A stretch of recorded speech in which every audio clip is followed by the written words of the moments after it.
ಶ್ರೀ ಬ್ರಹ್ಮಾನಂದ ಸರಸ್ವತಿ ಶ್ರೀಗಳ ಸೀಮೋಲ್ಲಂಘನ ಕಾರ್ಯಕ್ರಮ ದಿವಗಿ ಅಘನಾಶಿನಿಯ ನದಿ ತಟದಲ್ಲಿ ನಡೆಯಿತು. ಕೋನಹಳ್ಳಿಯ ವನದುರ್ಗಾ ಸಭಾಭವನದಿಂದ ಸುಮಾರು 300ಕ್ಕೂ ಅಧಿಕ ಭಕ್ತವೃಂದದೊಂದಿಗೆ ನಡೆದ ಭವ್ಯ ಮೆರವಣಿಗೆ ಗಮನ ಸೆಳೆಯಿತು.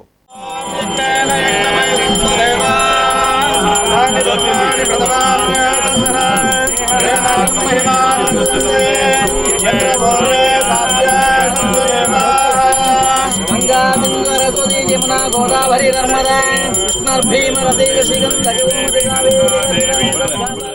ಕುಮಟಾ ತಾಲೂಕಿನ ಕೋನಹಳ್ಳಿಯ ವನದುರ್ಗಾ ಸಭಾಭವನದಲ್ಲಿ ಶ್ರೀ ಬ್ರಹ್ಮಾನಂದ ಸರಸ್ವತಿ ಶ್ರೀಗಳು ಜುಲೈ 10ರಂದು ಚಾತುರ್ಮಾಸ್ಯ ವೃತಾಚರಣೆಗೆ ಕುಳಿತಿದ್ದು, ಈಗಾಗಲೇ 41 ದಿನಗಳ ವೃತಾಚರಣೆ ಕಳೆದಿದ್ದು, ಆಗಸ್ಟ್ 20ರಂದು ಈ ವೃತಾಚರಣೆಯ ಸೀಮೋಲ್ಲಂಘನ ಕಾರ್ಯಕ್ರಮ ದಿವಗಿ ಅಘನಾಶಿನಿ ನದಿಯ ತಟದಲ್ಲಿ ನಡೆಯಿತು. ಕೋನಹಳ್ಳಿಯ ವನದುರ್ಗಾ ಸಭಾಭವನದಿಂದ ಸುಮಾರು 300ಕ್ಕೂ ಅಧಿಕ ಭಕ್ತವೃಂದದೊಂದಿಗೆ ಭವ್ಯ ಮೆರವಣಿಗೆ ಆರಂಭವಾಯಿತು. ಶ್ರೀಗಳು ಹಾಗೂ ಪಂಚದಶನಾಮ ಜುನಾಕಾಡದ ನಿಕಟಪೂರ್ವ ಮಹಾಮಂತ್ರಿ ಹರಿದ್ವಾರದ ಶ್ರೀ ದೇವಾನಂದ ಸರಸ್ವತಿ ಮಹಾರಾಜ್ ಅವರು ಕುಮಟಾ ಗಿಬ್ ಸರ್ಕಲ್ ಮಾರ್ಗವಾಗಿ ದಿವಗಿಯ ಕೆಳಗಿನ ಕೇರಿಯ ಅಘನಾಶಿನಿ ನದಿ ತಟವನ್ನ ತಲುಪಿದ್ರು. ನದಿ ತೀರದ ಪ್ರದೇಶದಲ್ಲಿ ಅಘನಾಶಿನಿ ನದಿಗೆ ಬಾಗಿನವನ್ನು ಅರ್ಪಿಸಿ ಪೂಜೆ ಸಲ್ಲಿಸಿದ ಶ್ರೀಗಳು ಚಾತುರ್ಮಾಸ್ಯ ವೃತಾಚರಣೆಯ ಸೀಮೋಲ್ಲಂಘನ ಕಾರ್ಯಕ್ರಮವನ್ನ ನೆರವೇರಿಸಿದ್ರು.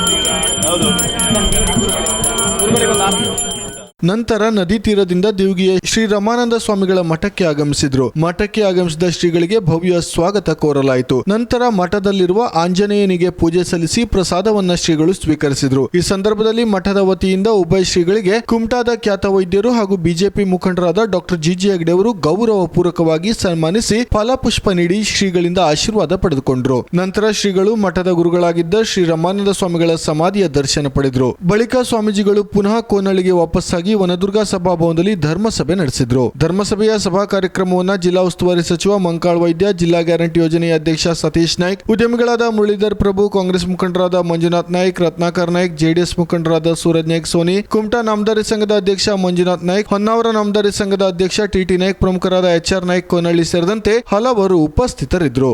ವಿಸ್ಮಯ ನ್ಯೂಸ್, ದೀಪೇಶ್ ನಾಯ್ಕ್, ಕುಮಟಾ.